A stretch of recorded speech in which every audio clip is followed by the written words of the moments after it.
You see how many of these. Maybe I should put this in the junglariums. You need to be fast because he is fast. So, a little bit over a year ago, I received these that are one of the prettiest roach species out there.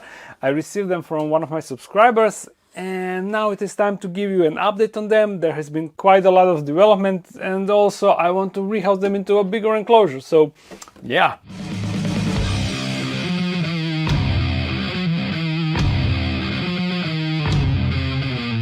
Quick info before we start. Next Sunday I will be in Budapest in Hungary on Tarantula expo. So if you want to get some enclosures, some acrylic enclosures or some tarantulas, make sure to come over there. And also if you want to reserve some tarantula, check the list that I posted on the Instagram and Facebook and send me a message. I will only bring tarantulas that are reserved.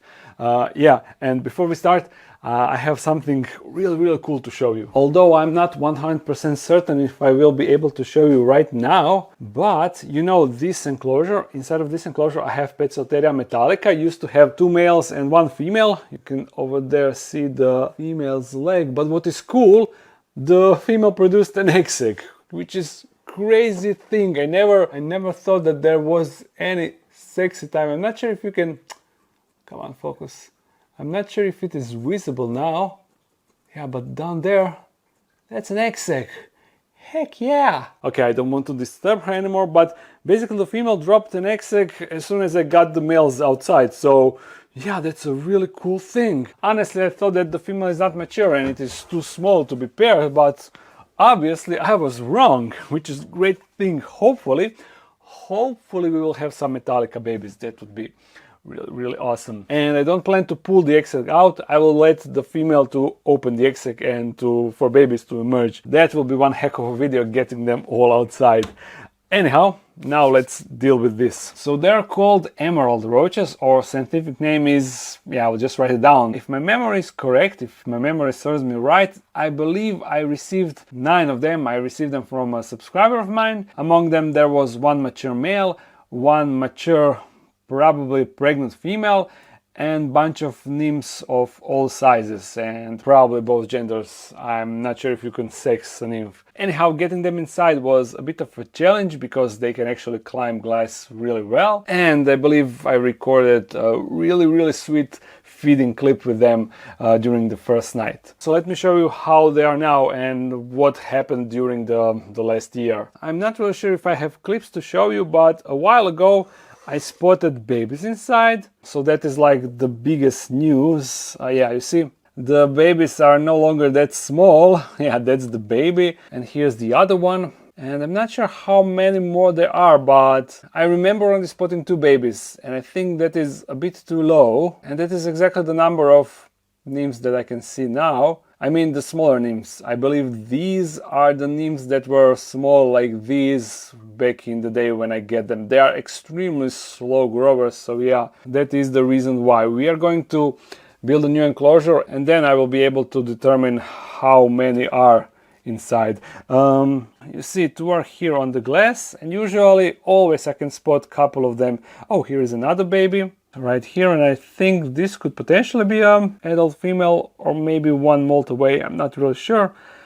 Also, what I noticed, I'm not sure if I will be able to show you. If not, I earlier recorded clips with the macro lens, but anyhow, this entire spot was covered with some sort of bugs that almost look like springtails, but they are not really springtails. That they are some sort of, yeah, bugs. I have no idea what they are. If someone knows which species these are, please let me know. I'm really curious. I have no idea from where they came from. I only added springtails inside, and I no longer see any springtails. There are a bunch of these mites inside and those bugs that are, I have no idea what they are. So it is a bit annoying that springtails that I added personally, they are no longer inside, while these are. Although I'm only missing the back, so maybe springtails are all in the back where the moisture is. We will see once we disassemble this enclosure.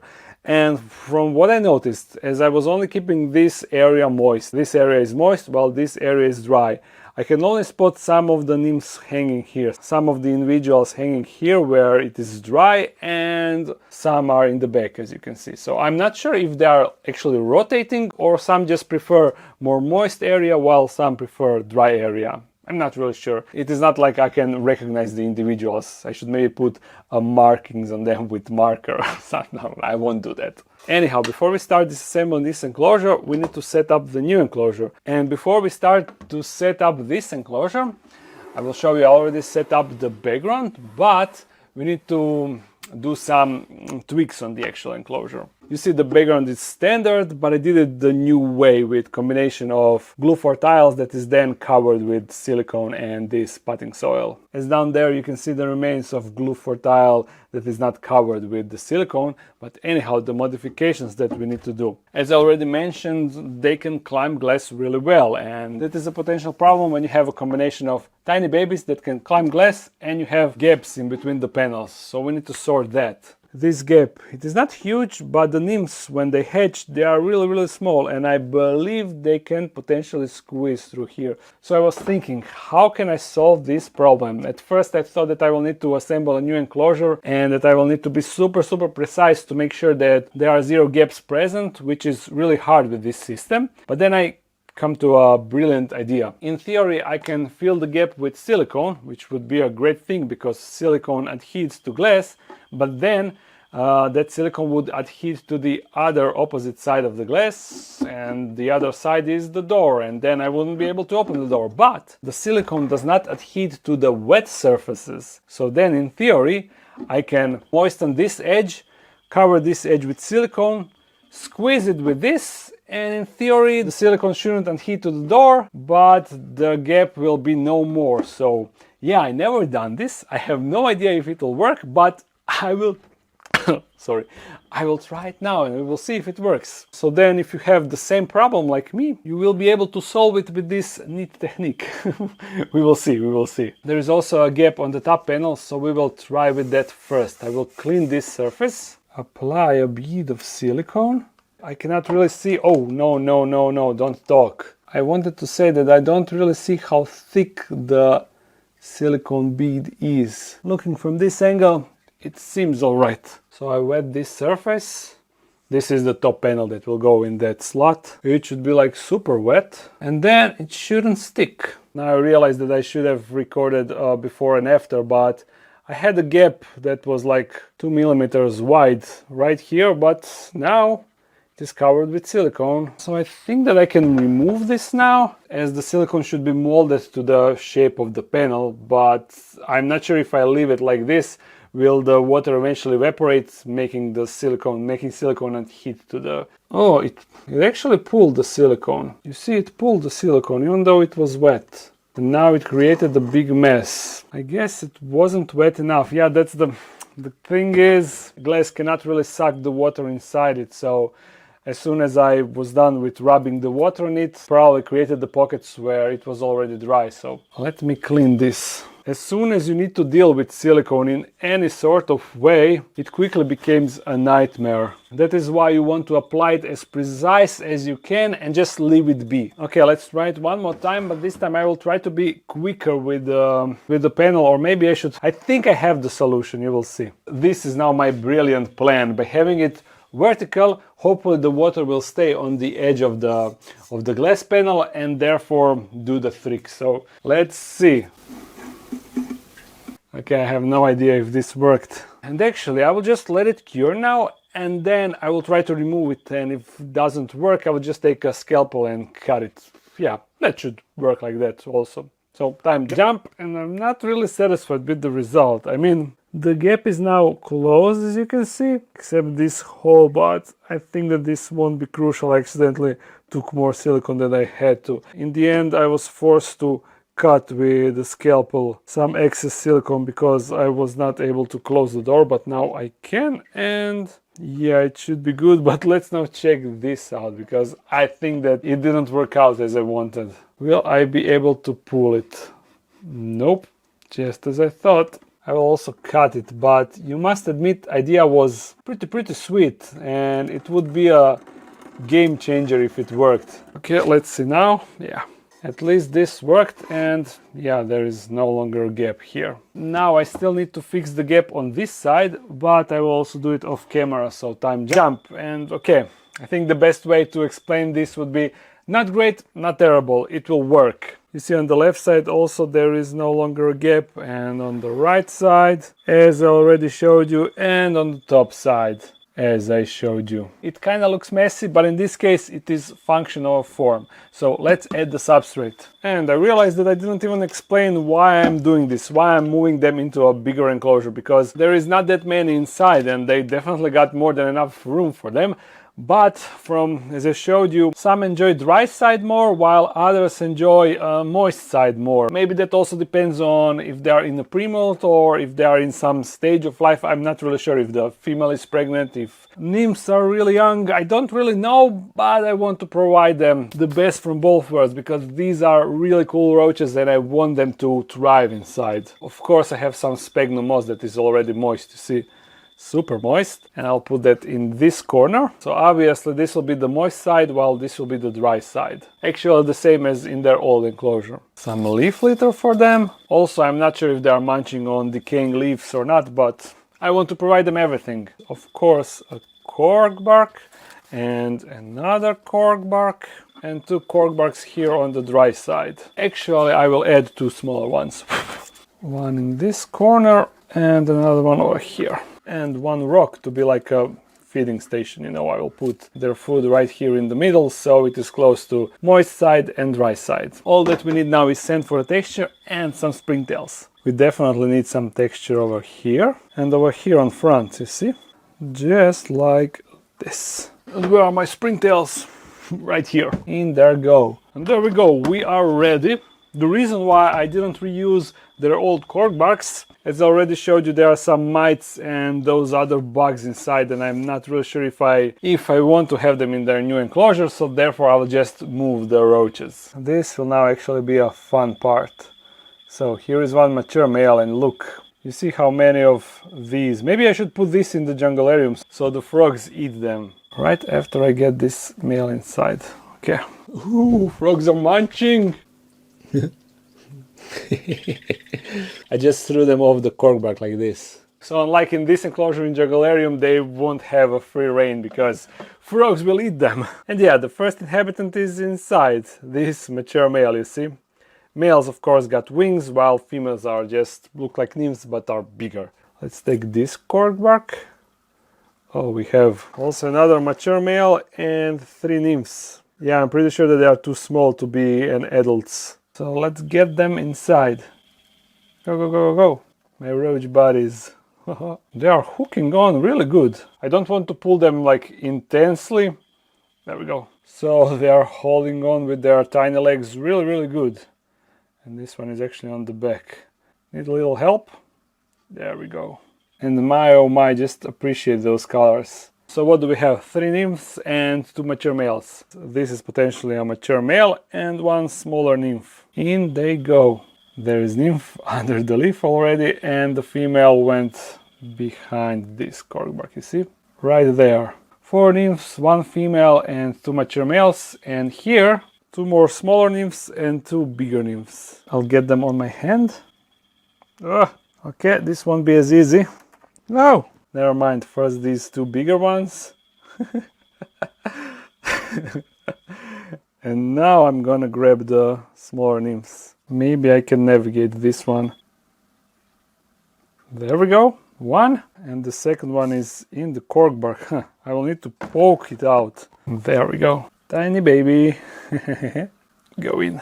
Great, so those are all on the cork barks, and I'm actually kind of disappointed that only 3 babies. I'm not really sure to how many the females give birth to, but I would say more than 3. And by the way, you see, these are the exoskeletons. They don't eat their exoskeletons, they just pull outside and you are left with empty shells. So as I'm searching through the substrate, I'm just finding these, you see. Honestly, I lost count of how many I put inside. I know that there were 3 babies, 1 female, adult female hopefully, and 2 mature males. A couple of nymphs, like 4 or 5 maybe 6, I don't know. I probably already wrote it down. And I cannot really count them down now because they are all hiding, you see. But honestly, I was thinking that I will find some in the substrate, but nope. They are all on the cork bark in the old enclosure. Currently, they are just randomly hiding. So yeah, they now have plenty of space and hopefully that female will produce more babies. And on last expo in Germany, Roach guy also bought a colony of these guys. So I want to go and check out how his are developing. So let's teleport and see if he is expecting us. Oh, hello, he is expecting us. Whoa, as if I didn't told you that I'm coming. Anyhow, as I already told you, I just want to see your Emeraldus roaches because I just want to see how they are developing for you, you know, of course. to see your experience with them. They're a pretty new colony for me. Here are they currently. Did you count them? How many you got? No, there was a lot of them, and some females had babies. They're most of them usually. This is the wet area, but they don't like it. They like the dry area, and they're. You have a lot of that seems like adults. Yeah, most of them are adults. Some females. Yeah, these are most likely. I think that is their adult size. Yeah. Right. And they're probably females. You have So- most of the so males. you- I don't usually have. Do you have any male? I think not. If you don't have any male, I can bring you. I have 2 males, and I only have 1 female that is Well, an some adult. emerald. Nothing here, huh? Sexy time. It depends on the day. Sometimes they're on the wet side on this cork bark, and the other days they are underneath the small one. What I noticed, they don't burrow for me. Yeah, not So that basically, much. all that you can see here, that is probably everything. They like the big chunks of cocoa so fiber. babies. The babies like them. Yeah, there are a lot of babies here. That looks like a fresh baby, right? Yep. So that one And look. that hatched, Look, this that one. hatched for you, right? Is it a No, baby that's or a- no? That's that's a a molt. molt. Usually the babies are down. Yep, some babies here. How come you put these vents on the other side? Because the babies like to go inside, so I just preventively put the outside on the inside. Yeah, because these are the vents that I showed you in the video. These are great. Oh, this one is also on the other Yeah, side. yeah. Easily removed. They will be available on the web shop soon. I'm talking with a guy that makes them, and I'll probably have like a low amount on the web shop just to test out the waters. So yeah, stay tuned for that. So this is your setup. This is not impressive setup, to be honest. Really simple. It's currently. I mean, this room is pretty new. It's my new storage roach room, and these are the old boxes. And I mean, currently I'm getting new boxes and new setups. There's the old Javanica enclosure. My first Yes, if you roaches. remember, for the OG people, I used to have these roaches in the dark den, in the second dark den, when he was in the US for Yeah, like few months, and I was keeping these and basically feeding all my 2019. tarantulas. I was basically feeding all my tarantulas with these roaches. So these are the hissers, and I had them for a brief period of time, but then I fed basically all of them. They're still holding pretty good. I feed most of my tarantulas with them. This is my 3D printer. He is using it. And my favorite colony, the wild. Hey. These are actually yours also. These are in the jungle area. Yes. And you had the box when there was no adults. And now if you like shake the box a little bit, they go wild. Will you open the box? No. Why? I don't want to. No. I can put food inside. They eat everything. There's so much babies, so many babies inside. All of the small ones on the top are males. So even if some of them flies away because they like to fly and they're really good flyers, I don't stress a lot because they will die pretty fast. But yeah. Middle of the day. Oh well, you see, there goes one. Yeah. And you need to be fast because he is fast, and you need to grab him. Yeah, and then cup him, and then. Oh. The one is. Nope. Now imagine if I just leave this and go out, and then you will be toast. And I will Anyhow. bring the box to you, and I will throw it in your face. Anyhow, I'm super wet because I was riding my bike. No, I teleported. What am I saying? I didn't ride my bike here. Anyhow, I hope you enjoyed this video. If you did, thumbs it up and comment something. If you want to support this channel even more, there's a Patreon page. If you're new to this channel, make sure to subscribe. I upload on Monday and sometimes a live stream on Sunday. So see you guys soon. Do you want to do the bye? Bye.